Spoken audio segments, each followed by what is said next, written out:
excretory products and elimination அந்த lesson பார்த்துட்டு இருக்கோம். இந்த தேர்ட் வீடியோவில் நம்ம பார்க்க போகிறது ஆஸ்மோ கன்ஃபார்மர்ஸ் வெர்சஸ் ஆஸ்மோ ரெகுலேட்டர்ஸ். இதெல்லாம் என்னன்னு பார்க்க போகிறோம். ஸோ இந்த வீடியோவில் நம்ம என்ன தெரிஞ்சுக்க போகிறோம்னா, கன்ஃபார்மர்னா என்ன, ரெகுலேட்டர்னா என்ன, தெர்மோ கன்ஃபார்மர்னா என்ன, தெர்மோ ரெகுலேட்டர்னா என்ன, ஆஸ்மோ கன்ஃபார்மர் ஆஸ்மோ ரெகுலேட்டர்னா என்ன, இதான் இந்த வீடியோவில் புதுசாக கற்றுக்க போகிறோம்.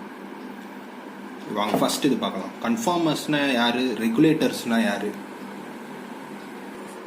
ஸோ கன்ஃபார்மர்ஸ்னா யாருன்னா, they adjust a particular parameter according to surrounding environment.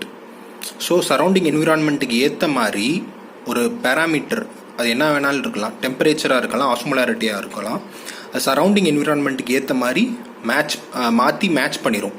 எப்படின்னா சரௌண்டிங் என்விரான்மெண்ட்டில் அந்த பேராமீட்டர் எவ்வளோ இருக்கோ அதே தான் அந்த ஆர்கானிசம்லையும் இருக்கும். அதுதான் conformers. They adjust particular parameter according to surrounding environment. அதே ரெகுலேட்டர்ஸ் பார்த்தீங்கன்னா they maintain that parameter in a constant state. So அந்த பேராமீட்டர் வந்து ஒரு கான்ஸ்டண்ட்டாக இருக்கும், சரௌண்டிங் என்விரான்மெண்ட்டுக்கு ஏற்ற மாதிரி மாறாது. They do not change that parameter according to surrounding environment. அவங்க தான் ரெகுலேட்டர்ஸ். ஸோ கன்ஃபார்மர்ஸ்னால் என்னது, they adjust the parameter and match that parameter to that of the surrounding environment. அதே ரெகுலேட்டர்ஸ்க்கு they do not adjust or change according to surrounding environment, they maintain that parameter at a constant state. So conformers வந்து adjust that parameter and match that parameter according to surrounding environment. Regulators வந்து they do not change according to surrounding environment. அந்த பேராமீட்டரை ஒரு கான்ஸ்டண்ட்டாக maintain பண்ணும். இப்போ பேராமீட்டர்ன்னு இருக்கேன், அது உங்களுக்கு சொல்கிறேன், அது உங்களுக்கு புரியாது. ஸோ பேராமீட்டர்னால் நம்ம இதில் என்ன சொல்கிறோன்னா, எக்ஸாம்பிள் வந்து பார்த்தோம்னா, இப்போ டெம்பரேச்சர் எடுத்துட்டோன்னு வச்சுக்கோங்களேன், தெர்மோ கன்ஃபார்மர்ஸ் தெர்மோ ரெகுலேட்டர்ஸ். அதே மாதிரி osmolarity osmo conformers osmo regulators. So இந்த டெஃபினிஷனை வச்சு தெர்மோ கன்ஃபார்மர்ஸ்னால் என்ன, தெர்மோ ரெகுலேட்டர்ஸ்னால் என்னன்னு பார்க்கலாம், ஆஸ்மோ கன்ஃபார்மர்ஸ்னால் என்ன, ஆஸ்மோ ரெகுலேட்டர்ஸ்னால் என்னன்னு பார்க்கலாம். First thermo conformers versus thermo regulators. So கன்ஃபார்மர்ஸ்னால் என்னது, இப்போ பேராமீட்டர் வந்து டெம்பரேச்சர். ஸோ அந்த டெஃபினிஷன் படி they adjust their body temperature according to the temperature of the surrounding environment. Adan these organisms adjust their body temperature and match it to the temperature of surrounding environment. So example பாத்தீங்கன்னா reptiles, fish. இப்போ ரெப்டைல்ஸும் ஃபிஷ்ஷும் எங்கே இருக்குது, aquatic என்விரான்மெண்ட்டில் இருக்குன்னு வச்சுக்கலாம். Aquatic என்விரான்மெண்ட்டில் இருக்குன்னு வச்சுக்கோங்க. இப்போ அந்த அக்வாட்டிக் என்விரான்மெண்ட்டில் வாட்டர் தான் இருக்கா, அந்த வாட்டரோட டெம்பரேச்சர் என்னவோ அதுக்கேற்ற மாதிரி ஃபிஷ் அதோட டெம்பரேச்சரை மாற்றிக்கிறோம். ஸோ அந்த வாட்டர் வார்மாக இருந்துச்சுன்னா அதே டெம்பரேச்சருக்கு ஃபிஷ் அதோட பாடி டெம்பரேச்சரை கொண்டு போயிடும். அதே மாதிரி இப்போ கோல்டு வாட்டர்ஸில் இருக்குன்னா அந்த கோல்டு வாட்டரோட டெம்பரேச்சரையும் பாடி டெம்பரேச்சரையும் ஒரே இதாக்கிடும். இப்போ தெர்மோ கன்ஃபார்மர்ஸை பற்றி பார்த்துட்ருக்கோம். ஸோ இவங்க வந்து சரௌண்டிங் என்விரான்மெண்ட்டில் என்ன டெம்பரேச்சர் இருக்கோ அதுக்கேற்ற மாதிரி அவங்களோட பாடி டெம்பரேச்சர் மாற்றிக்கிறாங்க. இப்போ பார்த்தீங்கன்னா தெரியும், இந்த வாட்டர் வந்து கோல்டாக இருக்குது. ஸோ எக்ஸாம்பிள் இது வந்து ஒரு 10 டிகிரி செல்சியஸில் இருக்குதுன்னு வச்சுக்கோங்க வாட்டர். ஃபிஷ்ஷு அதுக்கேற்ற மாதிரி அதோட பாடி டெம்பரேச்சரை 10 டிகிரி செல்சியஸ்க்கு மாற்றிடும். அதே மாதிரி இப்போ பார்த்தீங்கன்னா இப்போ வந்து வார்ம் வாட்டர், இந்த வாட்டர் வந்து வார்மாக இருக்குது, 35 டிகிரி செல்சியஸ் இருக்குது. இப்போ ஃபிஷ் அதோட பாடி டெம்பரேச்சர் என்னவா மாற்றும், அது தெர்மோ கன்ஃபார்மர்னால சரௌண்டிங் என்விரான்மெண்ட்டுக்கு ஏற்ற மாதிரி அதுவும் அதோட பாடி டெம்பரேச்சர் 35 டிகிரி செல்சியஸாக மாற்றிடும். ஸோ தெர்மோ கன்ஃபார்மர்ஸ் அவங்க பாடி டெம்பரேச்சரை சரௌண்டிங் என்விரான்மெண்ட்டுக்கு ஏற்ற மாதிரி மாற்றி மேட்ச் பண்ணிடுவாங்க. மேட்ச்னா என்னது, ரெண்டும் ஒன்றா ஆக்குறது. ஸோ நார்மலாக இது 10 டிகிரி செல்சியஸ்னால் அதோட பாடி டெம்பரேச்சரை மாற்றி 10 டிகிரி செல்சியஸாக மாற்றி மேட்ச் பண்ணிடும். அதே மாதிரி 35 டிகிரி செல்சியஸ்னால் அதுவும் அதோட பாடி டெம்பரேச்சரை மாற்றி 35 டிகிரி செல்சியஸில் மேட்ச் பண்ணிடும். So they adjust and match according to surrounding environment. யார், கன்ஃபார்மர்ஸ், தெர்மோ கன்ஃபார்மர்ஸ். இப்போ பார்த்துட்டு இருக்குது. இப்போ தெர்மோ ரெகுலேட்டர்ஸை பற்றி பார்க்கலாம். தீஸ் ஆர்கானிசம்ஸ் நம்ம என்ன பார்த்தோம், ரெகுலேட்டர்ஸ்ன்றது they do not change according to surrounding environment, maintain that parameter at a constant state. இப்போ நம்ம பார்க்குற பேராமீட்டர் வந்து டெம்பரேச்சர். ஸோ அவங்களோட பாடி டெம்பரேச்சரை கான்ஸ்டண்ட்டாக மெயின்டைன் பண்ணுவாங்க. சரௌண்டிங் என்விரான்மெண்ட்டில் டெம்பரேச்சர் என்ன இருந்தாலும் சரி அவங்களோட பாடி டெம்பரேச்சர் கான்ஸ்டண்ட்டாக இருக்கும். எக்ஸாம்பிள் பார்த்தோன்னா ஹியூமன்ஸ். இப்போ நம்மளோட நார்மல் பாடி டெம்பரேச்சர் வந்து 37 டிகிரி செல்சியஸ். இப்போ நம்ம இப்போ அடிக்கிற வெயிலுக்கு வெளியில் வந்து 40 டிகிரி செல்சியஸ் இருக்கலாம், ஆனால் நம்ம பாடி டெம்பரேச்சர் அதுக்கேற்ற மாதிரி மாறாது, கான்ஸ்டண்ட்டாக 37 டிகிரி செல்சியஸ்லேயே தான் இருக்கும். அதே மாதிரி இப்போ நம்ம ஏதாவது ஹில் ஸ்டேஷனில் பனி விழுகிற இடத்துக்கு போனோம்னா வெளியில் டெம்பரேச்சர் 10 டிகிரி செல்சியஸ் கூட இருக்கும், இல்லை மைனஸில் கூட இருக்கும் டெம்பரேச்சர். அப்போ கூட நம்ம பாடி டெம்பரேச்சர் 37 டிகிரி செல்சியஸ் தான் இருக்கும். ஸோ சரௌண்டிங் என்விரான்மெண்ட்டுக்கு ஏற்ற மாதிரி மாறாமல் நம்ம கான்ஸ்டண்ட்டாக நம்ம பாடி டெம்பரேச்சரை மெயின்டைன் பண்ணுறோம். ஸோ நம்ம எக்ஸாம்பிள் எதுக்கு தெர்மோ ரெகுலேட்டர்ஸ்க்கு. ஸோ நம்ம கன்ஃபார்மர்ஸ் ரெகுலேட்டர்ஸ் பார்த்ததில் பேராமீட்டர் டெம்பரேச்சரை வச்சு பார்க்கும்போது தெர்மோ கன்ஃபார்மர்ஸ் அவங்களோட பாடி டெம்பரேச்சரை சரௌண்டிங் என்விரான்மெண்ட்டுக்கு ஏற்ற மாதிரி மாற்றிக்கிடுவாங்க. எக்ஸாம்பிள் ரெப்டைல்ஸும் ஃபிஷ்ஷும். அதே தெர்மோ ரெகுலேட்டர்ஸ் பார்த்தோம்னா கான்ஸ்டண்ட்டாக மெயின்டைன் பண்ணுவாங்க பாடி டெம்பரேச்சரை, சரௌண்டிங் என்விரான்மெண்ட்டுக்கு ஏற்ற மாதிரி மாற்ற மாட்டாங்க. ஸோ இப்போ இந்த தெர்மோ கன்ஃபார்மர்ஸும் தெர்மோ ரெகுலேட்டர்ஸ்க்கும் இந்த லெசனுக்கு சம்மந்தமே கிடையாது. இப்போ ஏன் இந்த எக்ஸாம்பிளை ஏன் சொன்னேன்னா, இந்த கன்ஃபார்மர்ஸ் அண்ட் ரெகுலேட்டர்ஸ் அந்த டெஃபினேஷன் உங்களுக்கு நல்லா புரியுறதுக்காக தான் சொன்னேன். ஸோ இந்த லெசனோட சம்மந்தப்பட்டது தான் ஆஸ்மோ ரெகுலேட்டர்ஸ் அண்ட் ஆஸ்மோ கன்ஃபார்மர்ஸ், அவங்கள பற்றி பார்க்கலாம். ஸோ இப்போ பேராமீட்டர் என்னது? Parameter osmolarity. So ஆஸ்மோ conformers, osmo regulators. So இதில் வந்து பாடி ஃப்ளூயிடில் இருக்க ஆஸ்மோலாரிட்டியும் சரௌண்டிங் என்விரான்மெண்ட்டில் என்ன ஆஸ்மோலாரிட்டி இருக்கோ அதுக்கேற்ற மாதிரி எப்படி மேட்ச் பண்ணுறோமா இல்லை கான்ஸ்டண்ட்டாக மெயின்டைன் பண்ணுறோமா அதுதான் பார்க்க போகிறோம். ஸோ இப்போ சொன்னதை வச்சு உங்களுக்கு தெரிஞ்சிருக்கணும் ஆஸ்மோ கன்ஃபார்மர்ஸ்னால் யார், ஆஸ்மோ ரெகுலேட்டர்ஸ்னால் யாருன்னு.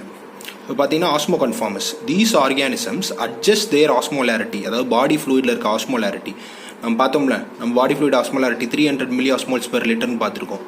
So they adjust their osmolarity and match it to the osmolarity of surrounding environment. கன்ஃபார்மர்ஸ்னால் என்ன சொன்னோம்? Adjust and match. இவங்க these organisms maintain the osmolarity of body fluids at a constant state. 300 layer தான் மெயின்டைன் பண்ணுவாங்க. Surrounding என்விரான்மெண்ட்க்கு ஏற்ற மாதிரி ஆஸ்மோலாரிட்டியை மாற்ற மாட்டாங்க. அதனால தான் அவங்க ஆஸ்மோ ரெகுலேட்டர்ஸ். இப்போ எக்ஸாம்பிள் பார்த்தோம்னா, most aquatic invertebrates R ஆஸ்மோ conformers. அக்வாட்டிக்னா என்ன? ஃப்ரெஷ் வாட்டர், மெரைன், அதாவது வாட்டரில் இருக்க இன்வெர்டிபிரேட்ஸ். இன்வெர்டிபிரேட்ஸ்னால் என்ன? வெர்டிபிரல் காலம் ஆர் பேக் போன் இல்லாதவங்க தான் இன்வெர்டிபிரேட்ஸ். எக்ஸாம்பிள் பார்த்தோம்னா ஸ்டார்ஃபிஷ், ஜெல்லிஃபிஷ், ஆக்டோபஸ், ஸ்குவிட், இவங்கெல்லாம் சரௌண்டிங் என்விரான்மெண்ட்டில் என்ன ஆஸ்மோலாரிட்டி இருக்கோ அதுக்கேற்ற மாதிரி அவங்க ஆஸ்மோலாரிட்டியை மாற்றிக்கிடுவாங்க. ஸோ இது பார்த்தீங்கன்னா இது ஜெல்லிஃபிஷ், இதில் வெர்டிபிரல் காலமில் பேக் போன் இருக்கா? இல்லை. ஸோ இது இன்வெர்டிபிரேட். அதே மாதிரி தான் ஸ்டார்ஃபிஷ்ஷும் இன்வெர்டிபிரேட், ஆக்டோபஸ் இன்வெர்டிபிரேட், ஸ்குவிட் இதுவும் இன்வெர்டிபிரேட். ஸோ இவங்கெல்லாம் யார்? ஆஸ்மோ கன்ஃபார்மர்ஸ். பாடி ஃப்ளூயிட் ஆஸ்மோலாரிட்டியை சரௌண்டிங் ஆஸ்மோலாரிட்டிக்கு ஏற்ற மாதிரி மாற்றிக்கிறாங்க.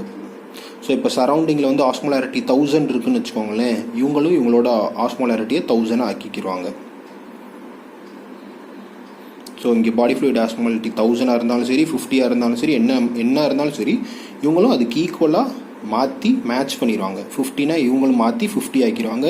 100னா இவங்களும் அவங்களோட பாடி ஃப்ளூயிட் ஆஸ்மோலாரிட்டியை மாற்றி 100 ஆக்கிடுவாங்க. இந்த டயக்ராமில் பார்த்தீங்கன்னா இந்த சரௌண்டிங் என்விரான்மெண்டல். ஸோ இதில் 1000 இருக்குது. ஸ்டார் ஃபிஷ்ஷும் அதோட ஆஸ்மோலாரிட்டியை 1000 மில்லி ஆஸ்மோல்ஸ் பெர் லிட்டராக மாற்றிடுது. ஸோ இவங்க யார்? ஆஸ்மோ கன்ஃபார்மர்ஸ். ஸோ ஆஸ்மோ ரெகுலேட்டர்ஸ்னால் என்ன? அவங்க வந்து பாடி ஃப்ளூயிட் ஆஸ்மோலாரிட்டியை கான்ஸ்டண்ட்டாக மெயின்டைன் பண்ணுவாங்க, சரௌண்டிங் என்விரான்மெண்ட்டுக்கு ஏற்ற மாதிரி மாற்றிக்க மாட்டாங்க. இதுக்கு எக்ஸாம்பிள் பார்த்தீங்கன்னா most aquatic vertebrates. So aquatic invertebrates வந்து ஆஸ்மோ கன்ஃபார்மர்ஸ், அக்வாட்டிக் வெர்டிபிரேட்ஸ் வந்து ஆஸ்மோ ரெகுலேட்டர்ஸ். எக்ஸப்ஷன் இருக்குது. அந்த எக்ஸப்ஷன் முன்னாடி எப்படி ஆஸ்மோ ரெகுலேஷன்னு பார்க்கலாம். உங்களுக்கு டவுட் இருக்கும், ஃபிஷ் வெர்டிபிரேட்டா இன்வெர்டிபிரேட்டா? ஃபிஷ்ஷில் பேக் போன் இருக்கா இல்லையா? ஃபிஷ்ஷுன்றது வெர்டிபிரேட், அதில் பேக் போன் இருக்குது. பார்த்தீங்கன்னா தெரியுதா? ஃபிஷ்ஷில் பேக் போன் இருக்கா? ஸோ ஃபிஷ்ஷுன்றது வெர்டிபிரேட். ஸோ அக்வாட்டிக் வெர்டிபிரேட்ஸ் எல்லாமே ஆஸ்மோ ரெகுலேட்டர்ஸ். அக்வாட்டிக் இன்வெர்டிபிரேட்ஸ்லாம், மோஸ்ட் அக்வாட்டிக் இன்வெர்டிபிரேட்ஸ் வந்து ஆஸ்மோ கன்ஃபார்மர்ஸ். சில அக்வாட்டிக் வெர்டிபிரேட்ஸ், மோஸ்ட்னு தான் சொல்லியிருக்கோம், எல்லாமே அப்படி தான் இருக்கும். சில எக்ஸப்ஷன் என்னென்னா ஹேக் ஃபிஷ்ஷுன்னு சொல்கிறாங்க. ஹேக் ஃபிஷ் வந்து என்னதான் அக்வாட்டிக் வெர்டிபிரேட்டாக இருந்தாலும் அது ஒரு ஆஸ்மோ கன்ஃபார்மர், ஆஸ்மோ ரெகுலேட்டர் கிடையாது. அதே மாதிரி ஷார்க் அண்ட் ரேஸ், ஷார்க் தெரியல, சுறா மீன், ரேஸும் அதே மாதிரி ஒரு மீன் தான். இவங்களும் ஆஸ்மோ கன்ஃபார்மர்ஸ், ஆஸ்மோ ரெகுலேட்டர்ஸ் கிடையாது. ஸோ அவங்களாம் எக்ஸப்ஷன்ஸ். என்னதான் அக்வாட்டிக் வெர்டிபிரேட்டாக இருந்தாலும் அவங்க ஆஸ்மோ கன்ஃபார்மராக இருக்காங்க. பார்த்தீங்கன்னா தெரியும், இதுதான் சுறா, அதாவது ஷார்க். அதுவே ஃப்ளாட்டாக இருக்குது பார்த்தீங்கன்னா இந்த ஃபிஷ், இதுக்கு பேர் தான் ரேன்னு சொல்லுவாங்க, RAY. இது ஷார்க், இது ரே. இது ஒரு எக்ஸப்ஷன். என்னதான் அக்வாட்டிக் வெர்டிபிரேட்டாக இருந்தாலும் அவங்க ஆஸ்மோ கன்ஃபார்மர். இவங்கள எலாஸ்மோ பிரான்ச் ஃபிஷ்னு சொல்லுவாங்க. இவங்க வந்து அந்த குரூப்புக்கு அடியில் வராங்க. நம்ம டெக்ஸானமி கேட்டகரிஸ் பார்த்துருக்கோம்ல, அதில் எலாஸ்மோ பிரான்ச், அதில் ஒரு அந்த எலாஸ்மோ பிரான்ச்ன்றது ஒரு டாக்ஸானமி கேட்டகரி, அதுக்கடியில் இவங்க வராங்க. ஸோ அவங்கள எலாஸ்மோ பிரான்ச் ஃபிஷ்னு சொல்லலாம். Sharks and race. இதென்ன ஹேக் ஃபிஷ்ஷு, அது பார்க்கலாம் பாருங்கள். இதுதான் ஹேக் ஃபிஷ்ஷு. பார்க்க ஆனால் வார்ம் மாதிரி இருக்கும், ஆனால் அது ஒரு ஃபிஷ்ஷு தான்.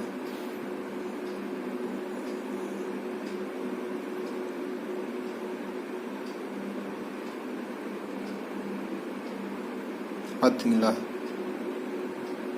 Hack fish.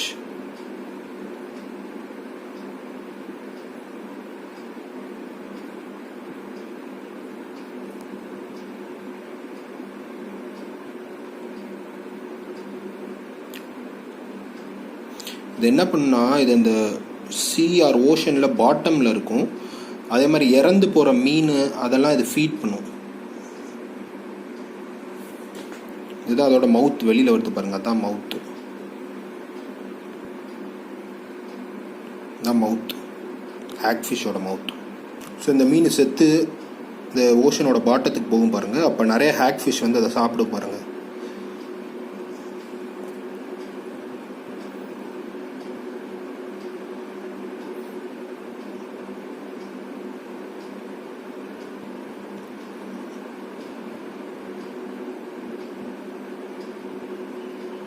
இதை பார்த்தீங்கன்னா அந்த ஃபிஷ்ஷை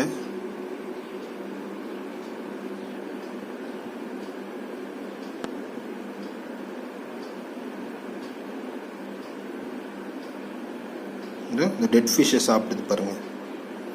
so the hack fish.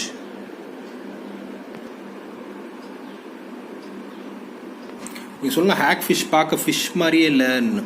So அது வந்து ப்ரிமிட்டிவ்ன்றாங்க. ஸோ ஃபிஷ்ஷு வந்து ஒரு ஆர்கானிசம்லேருந்து டெவலப் ஆகி எவல்யூஷன் மூலமாக வந்தது தான் ஃபிஷ்ஷு. இதுவே பாதி எவல்யூஷன், அதாவது முன்னாடியே இருந்த இது மாடிஃபை ஆனது தான் ஹேக் ஃபிஷ்ன்றாங்க. அது நம்மளுக்கு முக்கியம் இல்லை, நீங்கள் மறந்துடாமல் இருக்கணுன்றதுக்காக தான் அந்த வீடியோ போட்டு காமிச்சேன். ஹேக் ஃபிஷ் பார்த்தோம். இந்த மிக்சைன் ஃபிஷ் இல்லை சைக்ளோஸ்டோம் ஃபிஷ்ன்றாங்க. மிக்சைன்றது ஹேக் ஃபிஷ்ஷோட ஜீனஸ். அதே மாதிரி அதோட குரூப் பேர் சைக்ளோஸ்டோம், அதனால அதை மிக்சைன் ஆர் சைக்ளோஸ்டோம் ஃபிஷ்ன்னு சொல்லுவாங்க. அதே மாதிரி ஷார்க்ஸ் அண்ட் ரேஸ் என்னன்னு சொல்கிறாங்க, எலாஸ்மோ பிரான்ச் ஃபிஷ்ன்றாங்க. So most aquatic vertebrates are osmo regulators. Exception பார்த்தோன்னா ஹேக் ஃபிஷ்ஷும் ஷார்க்ஸ் அண்ட் ரேஸும், இவங்க ரெண்டும் ஆஸ்மோ கன்ஃபார்மர்ஸ். ஸோ ஆஸ்மோ ரெகுலேட்டர்ஸ்னால் என்ன, சரௌண்டிங் என்விரான்மெண்ட்டில் ஃபிஷ் வந்து அக்வாட்டிக் மீடியமில் இருக்குமா, அதாவது சுற்றி இருக்க தண்ணியில் அதோட ஆஸ்மோலாரிட்டி, அந்த தண்ணியோட ஆஸ்மோலாரிட்டி 1000 இருந்துச்சுன்னா அந்த ஃபிஷ்ஷு அதோட ஆஸ்மோலாரிட்டியை 300லேயே மெயின்டைன் பண்ணும், அதுக்கேற்ற மாதிரி மாறாது. ஸோ இது ஆஸ்மோ ரெகுலேட்டர். அதுமாரி ஆஸ்மோ கன்ஃபார்மர் பார்த்தோன்னா இந்த ஸ்டார் ஃபிஷ்ஷு சரௌண்டிங் ஆஸ்மோலாரிட்டிக்கு ஏற்ற மாதிரி அதோட பாடி ஃப்ளூயிடோட ஆஸ்மோலாரிட்டியும் மாற்றிடுது. ஆஸ்மோலாரிட்டி என்னன்னு பார்த்தோம், ஒரு சொல்யூஷனில் எவ்வளோ சொல்யூட் இருக்குன்னு தெரிஞ்சுக்கிறது தான் ஆஸ்மோலாரிட்டி. ஸோ இதில் 1 லிட்டரில் 1000 சொல்யூட்ஸ் இருக்குது. இதுவும் அதுக்கேற்ற மாதிரி மாற்றி இதோட பாடி ஃப்ளூயிடில் 1 லிட்டரில் பார்த்தோன்னா அதுலேயும் 1000 சொல்யூட்ஸ் இருக்கும். ஸோ இதில் 1 லிட்டரில் 1000 சொல்யூட்ஸ் இருக்குது. அதே மாதிரி இதோட பாடி ஃப்ளூயிட் எடுத்து பார்த்தோன்னா அதில் 300 தான் இருக்கும். அப்படியே தான் மெயின்டைன் பண்ணும். ஸோ இவங்க ஆஸ்மோ ரெகுலேட்டர்ஸ், இவங்க ஆஸ்மோ கன்ஃபார்மர்ஸ். இந்த வீடியோவில் என்ன பார்த்தோம், கன்ஃபார்மர்ஸ்னால் யார், ரெகுலேட்டர்ஸ்னால் யாருன்னு பார்த்தோம். அது வேகமாக ரிவைஸ் பண்ணிடலாம். கன்ஃபார்மர்ஸ்னால் ஒரு பர்டிகுலர் பேராமீட்டரை சரௌண்டிங் என்விரான்மெண்ட்டுக்கு ஏற்ற மாதிரி மாற்றிக்கிடுவாங்க. அதாவது அந்த பேராமீட்டர் சரௌண்டிங் என்விரான்மெண்ட்டில் எவ்வளோ இருக்கோ அதுக்கேற்ற மாதிரியே அவங்களும் அதுக்கு ஈக்குவல் பண்ணிடுவாங்க. அதுவே ரெகுலேட்டர்ஸு சரௌண்டிங் என்விரான்மெண்ட் பற்றிலாம் கண்டுக்க மாட்டாங்க, அந்த பேராமீட்டரை ஒரு கான்ஸ்டண்ட்டாக மெயின்டைன் பண்ணுவாங்க. அதான் கன்ஃபார்மர்ஸ்னா யார், they adjust and match that parameter to surrounding environment. They adjust, அந்த பேராமீட்டர் அட்ஜஸ்ட் பண்ணி சரௌண்டிங் என்விரான்மெண்ட்டில் அந்த பேராமீட்டர் என்ன இருக்கோ அதுக்கேற்ற மாதிரி மாற்றி மேட்ச் பண்ணிடுவாங்க ரெண்டையும். இவங்க வந்து அட்ஜஸ்ட் பண்ண மாட்டாங்க, கான்ஸ்டன்ட் ஸ்டேட்டில் மெயின்டைன் பண்ணுவாங்க. ஸோ பேராமீட்டர்னு பார்க்குறோம். பேராமீட்டர் எக்ஸாம்பிள் பார்த்தோம்னா டெம்பரேச்சரை சரௌண்டிங் என்விரான்மெண்ட்டில் இருக்க டெம்பரேச்சரையும் அவங்க பாடி டெம்பரேச்சரையும் ஈக்குவல் பண்ணுறவங்க தெர்மோ கன்ஃபார்மர்ஸ். கான்ஸ்டண்ட்டாக அவங்க பாடி டெம்பரேச்சரை மெயின்டைன் பண்ணுறவங்க தெர்மோ ரெகுலேட்டர்ஸ். அதே மாதிரி தான் osmolarity, osmo conformers, osmo regulators. Second thermo conformers, thermo regulators. இவங்க வந்து இந்த சாப்டருக்கு சம்மந்தம் இல்லாதவங்க, இருந்தாலும் நம்ம ஏன் இதை பார்க்குறோன்னா இந்த கன்ஃபார்மர் ரெகுலேட்டர் கான்செப்டை நல்லா புரிஞ்சுக்கிறதுக்கு. ஸோ இப்போ பேராமீட்டர் தெர்மோனா டெம்பரேச்சரா, தெர்மோ கன்ஃபார்மர்ஸ். ஸோ அவங்க என்ன பாடி டெம்பரேச்சரை சரௌண்டிங் என்விரான்மெண்ட்டில் என்ன டெம்பரேச்சர் இருக்கோ அதுக்கேற்ற மாதிரி மாற்றிக்கிறாங்க. எக்ஸாம்பிள் பார்த்தோன்னா ரெப்டைல்ஸ், ஃபிஷ், அதுவே தெர்மோ ரெகுலேட்டர்ஸ் சரௌண்டிங் என்விரான்மெண்ட்டில் என்ன டெம்பரேச்சர் இருந்தாலும் சரி அவங்க பாடி டெம்பரேச்சரை கான்ஸ்டண்ட்டாக மெயின்டைன் பண்ணுவாங்க. Example humans. இப்போ ஆஸ்மோ கன்ஃபார்மர்ஸ், ஆஸ்மோ ரெகுலேட்டர்ஸ் பார்க்குறோம். ஸோ இதில் parameter osmolarity. So body fluid ஆஸ்மோலாரிட்டியும் சரௌண்டிங் என்விரான்மெண்ட், இப்போ அக்வாட்டிக் என்விரான்மெண்ட் பார்க்குறோம். ஸோ அந்த சரௌண்டிங் என்விரான்மெண்ட்டில் இருக்க வாட்டரோட ஆஸ்மோலாரிட்டிக்கு ஏற்ற மாதிரி பாடி ஃப்ளூயிட் ஆஸ்மோலாரிட்டியை மாற்றினாங்கன்னா அவங்க ஆஸ்மோ கன்ஃபார்மர். அதுவே அது மாற்றாமல் கான்ஸ்டண்ட்டாக மெயின்டைன் பண்ணாங்கன்னா அவங்க ஆஸ்மோ ரெகுலேட்டர். எக்ஸாம்பிள் பார்த்தோன்னா மோஸ்ட் அக்வாட்டிக் இன்வெர்டிபிரேட்ஸ்னால் வெர்டிபிரல் காலம் ஆர் பேக் போன் இல்லாதவங்க ஆர் ஆஸ்மோ கன்ஃபார்மர்ஸ். எக்ஸாம்பிள் பார்த்தோன்னா star fish, jelly fish, octopus, squid. அதுவே மோஸ்ட் அக்வாட்டிக் வெர்டிபிரேட்ஸ் பார்த்தோம்னா அவங்க ஆஸ்மோ ரெகுலேட்டர். எக்ஸெப்ஷன் வந்து ஹேக் ஃபிஷ் நம்ம பார்த்தோம்ல, அது மிக்சைன் சைக்ளோஸ்டோம்ன்றது அதோட குரூப்போட பேர். அதேமாதிரி ஷார்க்ஸ் அண்ட் ரேஸ் இதோட குரூப் பேர் எலாஸ்மோ பிரான்ச் ஃபிஷ். ஸோ இதை பார்த்தா தெரியும். ஸோ சரௌண்டிங் என்விரான்மெண்ட்டில் இருக்க water 1000 milli osmoles per litre osmolarity. So இதுவும் அதுக்கேற்ற மாதிரி அதோட பாடி ஃப்ளூயிட் ஆஸ்மோலாரிட்டியை 1000 மில்லி ஆஸ்மோல் பெர் லிட்டராக மாற்றிடும். ஸோ இது ஆஸ்மோ கன்ஃபார்மர். இப்போ பார்த்தீங்கன்னா ஃபிஷ், இது ஒரு வெர்டிபிரேட், இது ஆஸ்மோ ரெகுலேட்டர்.